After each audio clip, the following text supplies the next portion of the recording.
Hello बच्चों, आज के इस वीडियो में बच्चों हम लोग नेक्स्ट लेसन स्टार्ट कर रहे हैं क्लास 9 के बायोलॉजी का, that is diversity in living organisms. बच्चों, डाइवर्सिटी क्या होता है, पहले हम लोग इसका डेफिनेशन देखेंगे। इसमें आज के टॉपिक्स में बच्चों हम लोग कवर करते हैं, पहले जो जो टॉपिक्स कवर करेंगे पहले उसको एक बार देख लेते हैं। सबसे पहले हम लोग बच्चों डाइवर्सिटी का डेफिनेशन पढ़ेंगे। क्या है डाइवर्सिटी का definition? Classification bye Aristotle. Aristotle जो हमारे ग्रीक थिंकर थे, उन्होंने क्या क्लासिफिकेशन दिया था उसके बारे में पढ़ेंगे। उसके बाद मीनिंग ऑफ कैरेक्टरिस्टिक्स। कैरेक्टरिस्टिक्स का मतलब समझना है। आप लोग सबको कैरेक्टरिस्टिक का मतलब पता होगा, बट यहाँ पे थोड़ा सा डिफरेंट है, यहाँ पे हम लोग समझेंगे ये क्यों इंपॉर्टेंट है, क्यों मैं बताऊंगी। मीनिंग ऑफ कैरेक्टरिस्टिक्स ये हम लोग देखेंगे। बेसिस ऑफ क्लासिफिकेशन समझना है, क्लासिफिकेशन का बेसिस क्या होगा। आइडिया ऑफ इवोल्यूशन देखना है। बायोडाइवर्सिटी है। इतने टॉपिक्स को आज हम लोग बच्चों कवर करने वाले हैं, ठीक है। तो सबसे पहले बच्चों let's start with definition. Diversity का मतलब क्या होता है बच्चों? डाइवर्स मीन्स फैला हुआ, मीन्स बहुत सारा, डिफरेंट, है ना बच्चों। डाइवर्सिटी मीन्स डिफरेंट और फैला हुआ, ये कहते हैं हम लोग। डाइवर्सिटी है, डाइवर्स ग्रुप ऑफ ऑर्गेनिज्म है। मतलब क्या है बच्चों? डाइवर्सिटी का मतलब क्या हुआ कि मतलब बहुत सारे डिफरेंट तरह के ऑर्गेनिजम्स, ठीक है। डिफरेंट तरह के ऑर्गेनिजम्स, आप लोगों को आसपास ही कितने सारे ऑर्गेनिजम्स देखने को मिलते होंगे जो कि कितने डिफरेंट होते हैं। डॉग को देखते हो कैसा होता है, कैट को देखो कैसा होता है ना बच्चों। ह्यूमन को देखो कैसा होता है ना बच्चों। प्लांट्स को देखो कैसा होता है। तो हम लोग कितने डाइवर्स हैं अपने आप में, है ना बच्चों। कितने हम लोग डाइवर्स हैं, सब एक से सब डिफरेंट है। मतलब एक से आप दूसरे को देखोगे तो वो डिफरेंट है। आप ह्यूमन ही देख लो कितने सारे डाइवर्स तरह के ह्यूमन है। मतलब आप जैसे मैं दिखती हूँ वैसे आप नहीं दिखते, है ना बच्चों। वैसे कोई और नहीं दिखता, तो इसी तरह वैसा आपका भाई बहन नहीं दिखता। तो मतलब कितना थोड़ा बहुत जो ट्विंस होते हैं उनमें सिमिलैरिटीज होती है बच्चों। मैं ऐसा नहीं कहूंगी, ट्विंस में सिमिलैरिटीज होती है, लेकिन थोड़ा बहुत डिफरेंसेस होता है ना बच्चों। थोड़ा बहुत डिफरेंसेस होता है। तो बच्चों यही है diversity. Diversity in living organisms का मतलब क्या हो गया बच्चों? लिविंग ऑर्गेनिजम्स में जो भिन्नता होगी, जो डिफरेंस होगा लिविंग ऑर्गेनिजम्स में, that is called diversity. Meaning समझ के आप लोग डेफिनेशन क्या हुआ? डाइवर्सिटी का मतलब क्या हुआ? जो भिन्नता होगी लिविंग ऑर्गेनिजम्स में। जो लिविंग ऑर्गेनिजम्स है, प्लांट्स है, एनिमल्स है, जितने लिविंग ऑर्गेनिजम्स आप देख रहे हो अपने आसपास में, इनमें जो भिन्नता है, इनके जो स्ट्रक्चर में, इनका जो चलना है, या फिर इनका जो खाना खाने का स्टाइल है, या फिर जो भी है, इनमें जो भिन्नता है उसको बच्चों हम लोग डाइवर्सिटी कहते हैं, ठीक है। समझ गए definition. Classification bye Aristotle.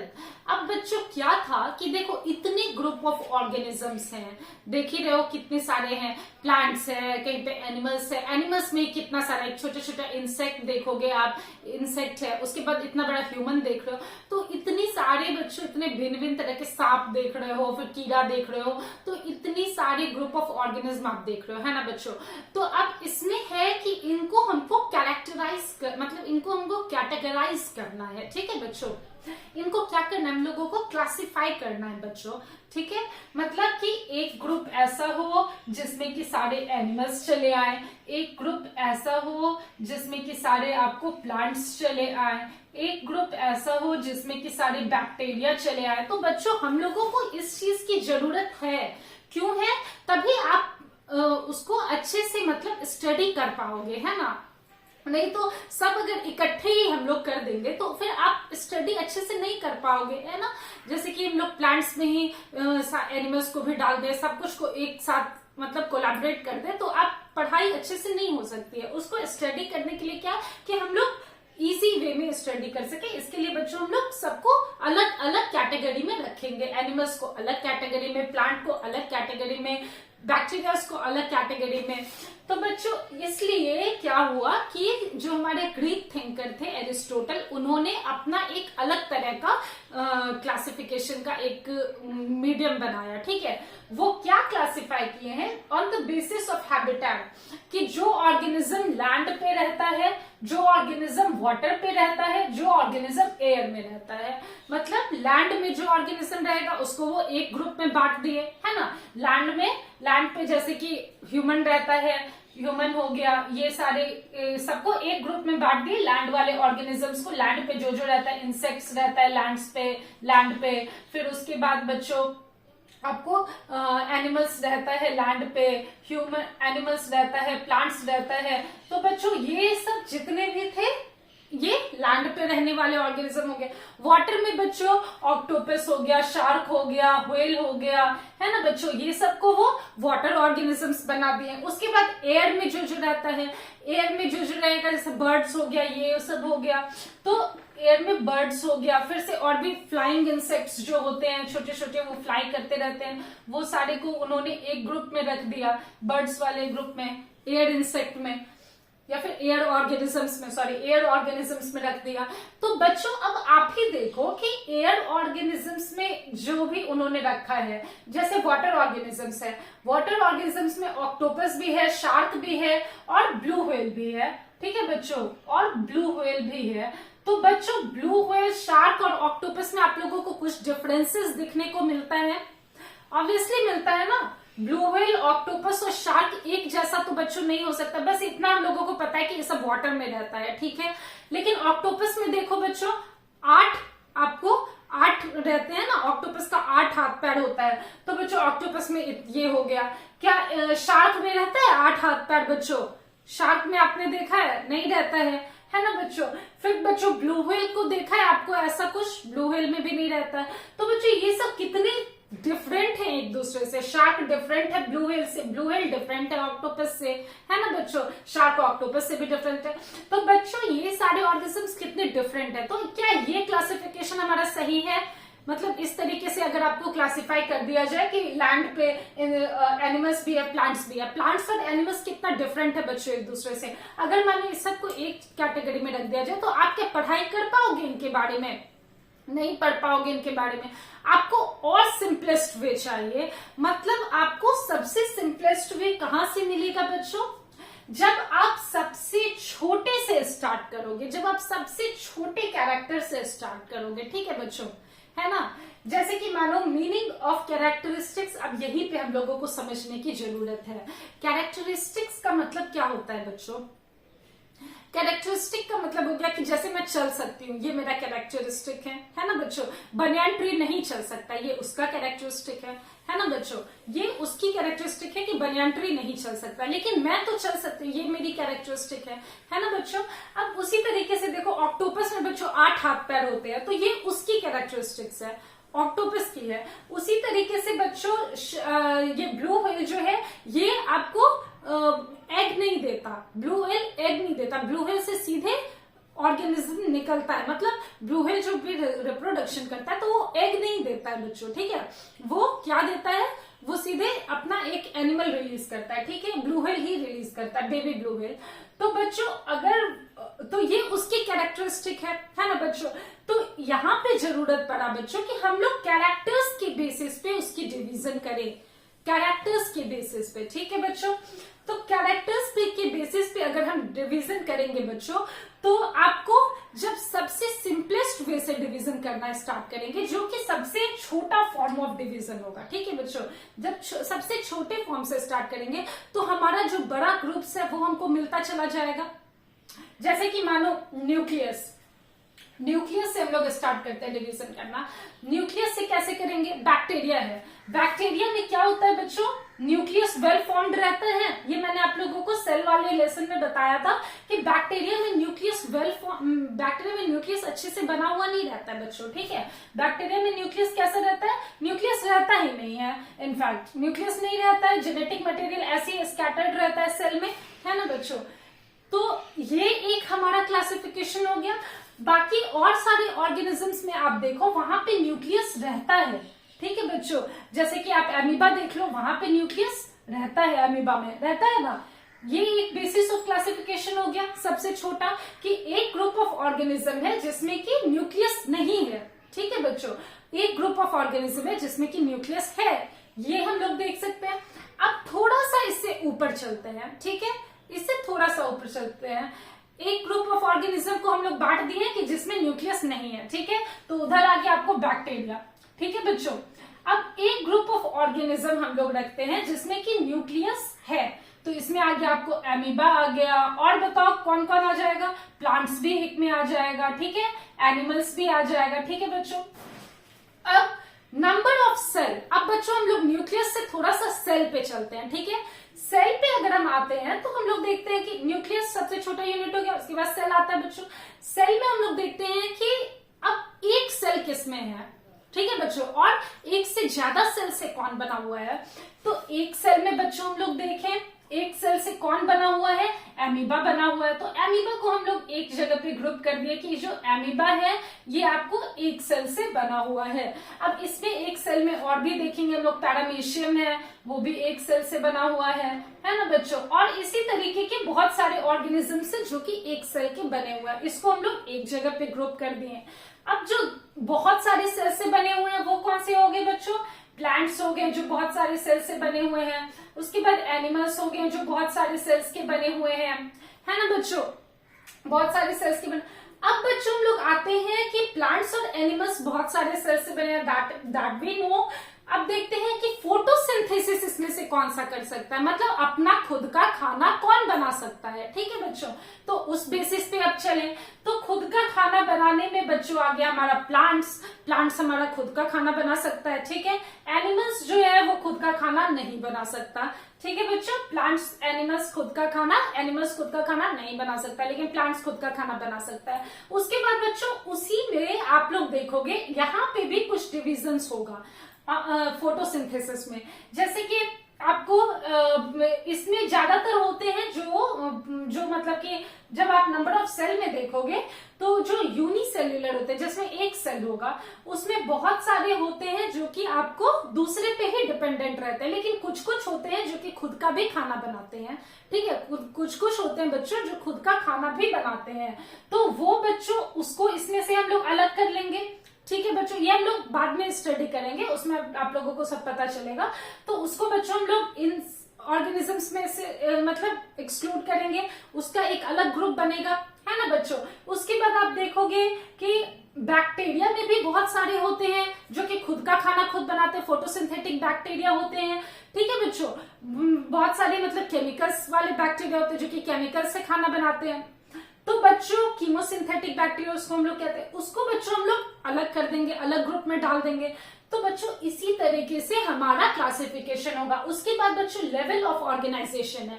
Level of organisation क्या कहता है कि सेल्यूलर लेवल ऑफ ऑर्गेनाइजेशन है, कि आपको टिश्यू लेवल ऑफ ऑर्गेनाइजेशन है, कि आपको ऑर्गन लेवल ऑफ है, या फिर ऑर्गन सिस्टम लेवल ऑफ है, ठीक है बच्चों।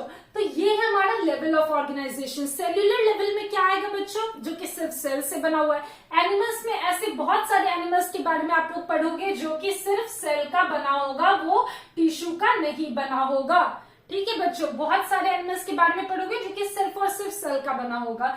उसी तरीके से बच्चों प्लांट्स में भी पढ़ोगे आप लोग जो कि सिर्फ और सिर्फ सेल का बना होगा, टिश्यूज का नहीं, वहां पे टिश्यूज नहीं बन पाता है, ठीक है। सेल्स ही रहता है जो कि ग्रुप करके एक ऑर्गेनिज्म को बना देता है। उसी तरीके से बच्चों प्लांट्स में, एनिमल्स में, प्लांट्स और एनिमल्स में आप लोग ऐसे भी बहुत सारे पढ़ोगे जो कि मतलब टिश्यू लेवल का भी बनाता है, जो कि टिश्यूज बना दिया है, लेकिन ऑर्गन और ऑर्गन सिस्टम नहीं बना पाया है। उसके टिश्यूज जो है वो ऑर्गन और ऑर्गन सिस्टम में डिफरेंशिएट नहीं हुए हैं, उसमें नहीं अभी फॉर्म किए हैं, ठीक है।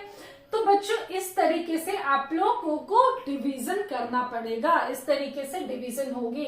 यही है हमारा बच्चों बेसिस ऑफ क्लासिफिकेशन। सबसे छोटा बेसिस हम लोग क्या लेंगे, न्यूक्लियस को लेंगे सबसे पहले, ठीक है। तो न्यूक्लियस हमारा बैक्टीरिया को डिवाइड किया और एक जगह पे सारे ऑर्गेनिज्म को डिवाइड किया। उसके बाद बच्चों नंबर ऑफ सेल लेंगे। नंबर ऑफ सेल बच्चों हमारा और थोड़ा सा डिवीजन बढ़ाएगा। फोटोसिंथेसिस हमारा और डिवीजन बढ़ाएगा बच्चों। लेवल ऑफ ऑर्गेनाइजेशन ये बहुत, तो बच्चों इसी तरीके से हमारा बेसिस ऑफ क्लासिफिकेशन चलता है। सबसे छोटे यूनिट से आपको स्टार्ट करना है। Idea of evolution. बच्चों इवोल्यूशन क्या होता है, ये हम लोग एक नया टर्म आज सीखेंगे। इवोल्यूशन क्या होता है बच्चों, देखो क्या हुआ, जैसे कि आप ऐसे ही समझो बैक्टीरिया है, बैक्टीरिया में न्यूक्लियस क्या है बच्चों, नहीं है, न्यूक्लियस नहीं है। उसके बाद बच्चों क्या हुआ, उसका जेनेटिक मटेरियल कैसे स्कैटर्ड है। उसके बाद बच्चों क्या हुआ, कुछ ऑर्गेनिजम्स ऐसे आए जिसमें कि न्यूक्लियस बना, उसमें जेनेटिक मटेरियल था स्टोर्ड, है ना बच्चों।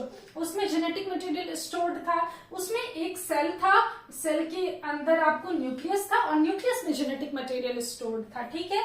और इसमें क्या था बच्चों, इसमें सिर्फ सेल था और सेल में जेनेटिक मटेरियल ऐसे स्कैटर्ड था, ठीक है बच्चों। तो हमारा क्या हुआ, ये इवोल्यूशन हुआ, मतलब बच्चों ये एक मतलब उसमें चेंजेस आया, ठीक है, सेल में चेंज आया। इवोल्यूशन का मतलब ही बच्चों ये होता है, इवोल्यूशन का मतलब होता है बच्चों कि आगे बढ़ना, ठीक है बच्चों, आगे बढ़ना मतलब कुछ नया नया बनाते जाना, ठीक है। जैसे कि फिर ये एक न्यूक्लियस आया इसके चारों तरफ, उसी तरीके से बच्चों अब क्या होने लगा कि न्यूक्लियस तो आ गया, न्यूक्लियस का काम था डिवाइड करना, तो ये 2 सेल को बनाया, है ना बच्चों, ये 2 सेल को बनाया, इन दोनों में भी न्यूक्लियस आ गए। अब बच्चों इसी तरीके से हुआ कि 2 से आपको 4 सेल्स बना। तो बच्चों ये क्या कह रहा है कि क्या कह रहा है, इस पे ध्यान दो। इवोल्यूशन क्या हुआ कि मतलब जो था वो मॉडिफाई होते गया, ठीक है, मॉडिफिकेशन आता गया है ऑर्गेनिज्म में। और यही जो मॉडिफिकेशन है बच्चों और यही जो चेंजेस है, जब इसको हम लोग एक्यूमुलेट करते हैं, इसको जब हम लोग जमा करेंगे तो हम लोगों को नए ऑर्गेनिज्म मिलते हैं, ठीक है बच्चों। पुराने ऑर्गेनिज्म में जो जो अब कोई चेंजेस है उसको आते गए, उसको जब हम लोग एक तरह जमा करेंगे, एक साइड में जब जमा करेंगे तो एक हमको नया ऑर्गेनिज्म मिलेगा, ठीक है बच्चों, समझ रहे हो, इस चीज को समझो। जैसे कि मान लो ये समझाया ना आपको अभी, बैक्टीरिया में क्या था, बैक्टीरिया में जेनेटिक मटेरियल ऐसे स्कैटर्ड था, ठीक है। फिर क्या हुआ कि जब आपको अमीबा बना तो भगवान ने सोचा कि चलो इस जेनेटिक मटेरियल के चारों तरफ की कुछ दे देते हैं, ठीक है, उसको न्यूक्लियस नाम दिया गया, उसके चारों तरफ कुछ आ गया। तो इसी तरीके से बच्चों मॉडिफिकेशन होता गया, ठीक है, समझ रहे हो, इसी तरीके से मॉडिफिकेशन होता गया। तो इसी मॉडिफिकेशन को बच्चों हम लोग इवोल्यूशन कहते हैं। इवोल्यूशन का मतलब ही होता है बच्चों मॉडिफिकेशन, ठीक है, मॉडिफिकेशन होता है मतलब मॉडिफाई करना, नए नए चीजों में मॉडिफाई करते जाना, ठीक है, पुरानी चीजों को पीछे छोड़ना और नए चीजों में मॉडिफाई करना, है ना बच्चों। तो जैसे आप भी देखो बच्चों, आप खुद भी देखो, आपका जो बॉडी रहता है, जो आपका क्लास 1 में होगा वो क्लास 10th में रहता है क्या, कितने सारे चेंजेस आगे रहते हैं आपकी बॉडी में, मतलब आप भी इवॉल्व किए हो। अपने जो चाइल्डहुड का जो आप अपना पिक्चर देखो, उससे आप अभी का पिक्चर देखो, तो उससे आप कितने इवॉल्व किए हो, है ना बच्चों, मतलब आप लोग मॉडिफाई किए हो, उससे बहुत ज्यादा इवोल्यूशन हुआ आपके अंदर, मतलब मॉडिफिकेशन हुआ है, समझ गए। तो ये मॉडिफिकेशन का थ्योरी हमको कौन दिया, चार्ल्स डार्विन ने दिया, ठीक है। मॉडिफिकेशन का थ्योरी चार्ल्स डार्विन साइंटिस्ट थे, इन्होंने दिया, बायोलॉजिस्ट थे। 1859 में दिया, द ओरिजिन ऑफ स्पीशीज इनका बुक था, उसमें दिया, ठीक है। 1859 में चार्ल्स डार्विन ने द ओरिजिन ऑफ स्पीशीज में आइडिया ऑफ इवोल्यूशन दिया। ये चीज समझने वाली है, ठीक है बच्चों। अब आते हैं हम लोग बायोडाइवर्सिटी पे। बायोडाइवर्सिटी क्या है बच्चों, अभी हम लोगों ने, अभी मैंने आप लोगों को बताया डाइवर्सिटी। डाइवर्सिटी क्या है, भिन्नता है ना बच्चों। डाइवर्स है मतलब भिन्न भिन्न तरह के ऑर्गेनिजम्स आपको देखने को मिल रहे हैं, ठीक है, एक ही तरह का तो सारा ऑर्गेनिज्म नहीं है, भिन्न भिन्न तरह का आपको देखने को मिल रहा है बच्चों।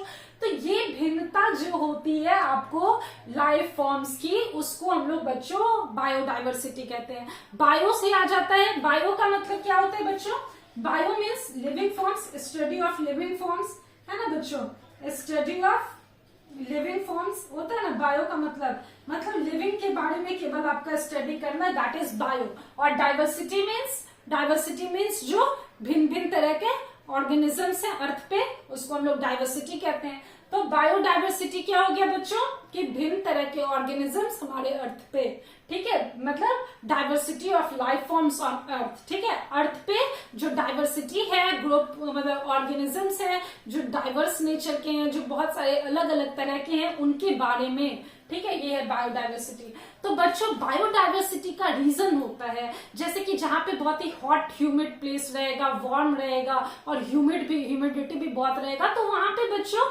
एनिमल्स और प्लांट्स काफी ग्रो करेंगे, ठीक है, वहां पे एनिमल्स और प्लांट्स आपको काफी अमाउंट में पाए जाएंगे। जैसे कि आपको ट्रॉपिक ऑफ कैंसर और ट्रॉपिक ऑफ कैप्रिकॉर्न जो है बच्चों, आप लोग बायोलॉजी में पढ़े होंगे, ट्रॉपिक ऑफ कैंसर और ट्रॉपिक ऑफ कैप्रिकॉर्न के बीच में आपको इंडिया भी आता है, ब्राजील आता है, फिर आपको नॉर्थ अमेरिका मतलब साउथ अमेरिका आता है, जहाँ पे आपको जंगल है ना, अमेजॉन रेन फॉरेस्ट है, वहां पे क्या बोला जाता है, वहां पे दुनिया का सबसे ज्यादा बायोडाइवर्सिटी पाया जाता है। वहां पे डिफरेंट तरह के आपको सांप मिलेंगे, डिफरेंट तरह का आपको कीड़ा मिलेगा, डिफरेंट तरह का एनिमल्स मिलेगा, डिफरेंट तरह का प्लांट्स मिलेगा बच्चों। तो वो कहाँ पे है, ट्रॉपिक ऑफ कैंसर और ट्रॉपिक ऑफ कैप्रिकॉर्न के बीच में पाया जाएगा, रिच इन ह्यूमिडिटी। वहां पे ह्यूमिडिटी काफी ज्यादा होता है बच्चों, वहां पे बहुत सारे प्लांट्स है, बहुत ह्यूमिडिटी रहता है, ठीक है। वहां पे आपको प्लांट्स और एनिमल्स का बहुत डाइवर्सिटी देखने को मिलता है बच्चों, ठीक है। वहां पे आप डिफरेंट तरह के एनिमल्स अगर आपको देखना है तो आप उधर चले जाओ उस रीजन में। आपको इंडिया में भी देखो, इंडिया एक कंट्री है और इंडिया कंट्री में देखो कितनी तरह के एनिमल्स है, कितने तरह का प्लांट्स आपको मिल जाएगा, ठीक है। आप नॉर्थ में चले जाओ तो कोनिफेरस प्लांट्स भी मिल जाएंगे, साउथ में चले जाओ तो आपको मैनग्रोव्स भी मिल जाएगा, साउथ में चले जाओ तो आपको सी बीचेस के किनारे जो प्लांट्स होते हैं वो सब भी मिल जाएंगे, है ना बच्चों। तो इसी तरीके से है, कैमल्स भी मिल जाएगा इंडिया में, आपको एलिफेंट भी मिल जाएगा, है ना बच्चों। तो इसी तरीके से है बच्चों की बायोडाइवर्सिटी क्या है, diversity of life forms on अर्थ, ठीक है। लाइफ फॉर्म्स की जो डाइवर्सिटी है, लाइफ फॉर्म्स की जो लाइफ लिविंग बींग्स की जो भिन्नता है पृथ्वी पे, उसको हम लोग बायोडाइवर्सिटी कहते हैं। तो बच्चों ये चीज अब आप लोग अच्छे से समझ गए। और डाइवर्सिटी इन लिविंग ऑर्गेनिजम्स का डेफिनेशन क्या है बच्चों, डेफिनेशन क्या है, सबसे पहले कि डाइवर्सिटी का मतलब क्या हुआ बच्चों, diversity means what, diversity means the different group of organisms, different organisms, ठीक है बच्चों, means different organisms on earth, ठीक है। ऑर्गेनिजम्स एक तरह के नहीं होते हैं, सब डिफरेंट ऑर्गेनिजम्स, इसको हम लोग डाइवर्सिटी कहते हैं, ठीक है। क्लासिफिकेशन एरिस्टोटल कैसे दिए थे, on the basis of land, water और एयर। एयर के लैंड पे जो ऑर्गेनिजम्स रहेगा, वाटर में रहेगा, एयर में रहेगा, लेकिन वो लोग एक तरह के तो नहीं होते हैं बच्चों। वाटर में ऑक्टोपस भी रहता है, वाटर में शार्क भी रहता है, वाटर में ब्लू व्हेल भी रहता है, लेकिन क्या ये सब एक तरह का होता है, नहीं होता है बच्चों। उसी तरीके से आया फिर बच्चों हम लोग क्या लेंगे, सबसे छोटे ग्रुप ऑफ, सबसे छोटे कैरेक्टरिस्टिक को लेंगे। सबसे छोटा चीज क्या है किसी के बॉडी में, तो क्या रहेगा बच्चों, सबसे छोटा चीज न्यूक्लियस रहेगा, ऑब्वियसली है जी। एक ग्रुप ऑफ ऑर्गेनिजम्स रहेगा जिसमें न्यूक्लियस नहीं होगा, एक ग्रुप ऑफ ऑर्गेनिजम्स रहेगा जिसमें न्यूक्लियस होगा, तो उसमें एक लंबा सा लिस्ट आता है जिसमें न्यूक्लियस रहता है। फिर उसमें भी हम लोग डिवाइड करते हैं कि एक ग्रुप ऑफ ऑर्गेनिज्म होगा जिसमें कि नंबर ऑफ सेल एक रहेगा, एक ग्रुप ऑफ ऑर्गेनिज्म होगा जिसमें नंबर ऑफ सेल बहुत सारा रहेगा। उसमें भी फिर हम लोग डिवाइड करेंगे कि ये तो ठीक है नंबर ऑफ सेल बहुत सारा रहेगा, लेकिन नंबर ऑफ सेल भी रहने से क्या मतलब है, बहुत सारा है जिसमें कि बहुत सारे मतलब एक ही ग्रुप में आ गया है, जो कि नंबर ऑफ सेल्स तो बहुत सारा है, लेकिन वो लोग कुछ फोटोसिंथेटिक है, कुछ फोटोसिंथेटिक नहीं है, जो अपना खाना खुद से नहीं बना पा रहा है, कुछ है जो कि अपना खाना खुद से बना पा रहा है, ठीक है। फिर उसमें भी हम लोग क्लासिफाई करेंगे कि चलो फोटोसिंथेसिस के बेसिस पे अब करते हैं। उसके बाद बच्चों आ जाता है लेवल ऑफ ऑर्गेनाइजेशन। कुछ है जो कि सिर्फ सेल्यूलर मोड में ही है, मतलब सिर्फ उसका सेल्स ही काफी है उस ऑर्गेनिज्म को बनाने के लिए। कुछ है जिसमें कि सेल्स डेवलप कर गया है टिश्यू में, ठीक है बच्चों। इसी तरीके से सारी डिविजन्स हुई है। आइडिया ऑफ इवोल्यूशन क्या है बच्चों, मॉडिफिकेशन। मॉडिफिकेशन हो गया इवोल्यूशन का मतलब, ठीक है, समझे। इवोल्यूशन का मतलब क्या हुआ बच्चों, मॉडिफिकेशन, मॉडिफाई करना।